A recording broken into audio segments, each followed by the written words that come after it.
এই গ্রামের নাম মশলা গ্রাম। এখানে বিভিন্ন জাতের মশলা চাষ করা হয়েছে, যেমন এলাচ, লবঙ্গ এবং তেজপাত, আরও বিভিন্ন কিছু মশলা এখানে আবাদ করা হচ্ছে। তো আমরা এখানে 4 থেকে প্রায় 5,000 গাছের চারা এখানে আছে। তো এখানে এইগুলি আমরা করেও আমরা বিদেশে এগুলি রপ্তানি করতে পারবো বলে আমরা আশা করি আর কি। আরও আমার মনে হয় এই রকম ধরনের উন্নত মানের কিছু চারা, অন্যান্য গাছের চারা হলে পরেও আমার মনে হয় এই এলাকাটা আরও উন্নত হবে বলে আমি মনে করি। আদা, জিরি, গরম মশলা, জিরি তো আছেই, তেজপাতার গাছ, গরম মশলার গাছ সবই আছে। মশলা জাত প্রয়োজন সবই আছে, আদা, হলুদ সবই আছে।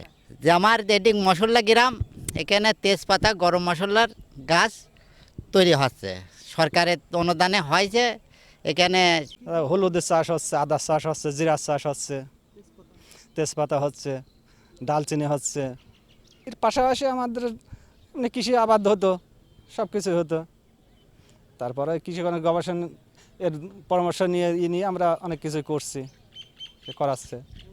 সরকারি থেকে না হলেও 5-7 হাজার গরম মশলা গাছ, মানে মশলা গ্রাম পরিচিত হয়েছে, না হলেও 4-5 হাজার গাছ আছে এখানে। আশাবাদী যে যদি গাছগুলো স্বয়ংসম্পূর্ণ হয়, তাহলে মনে করেন যে হয়তো বাইরেও দেওয়ার মতো সম্ভব হবে। এখানে আছে মনে করেন তেজপাতা, গরম মশলা, মানে বিভিন্ন জাতের মশলা উৎপাদন করেছে, না হলেও 10,000 গাছ।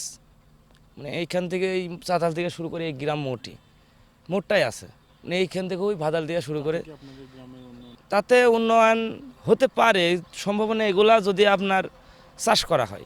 ধরেন এখানে 4-5 হাজার মশলা গাছ আছে। এখন এখানে সরকারের অনুদানেই 4-5 হাজার গাছ তৈরি হচ্ছে।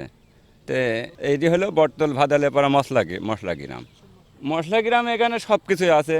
ধরেন জিরা, গরম মশলা, তেজপাতা, আবার হলুদ, আদা, যাবিত যেটুকু প্রয়োজন সেটুকু আছে আর কি।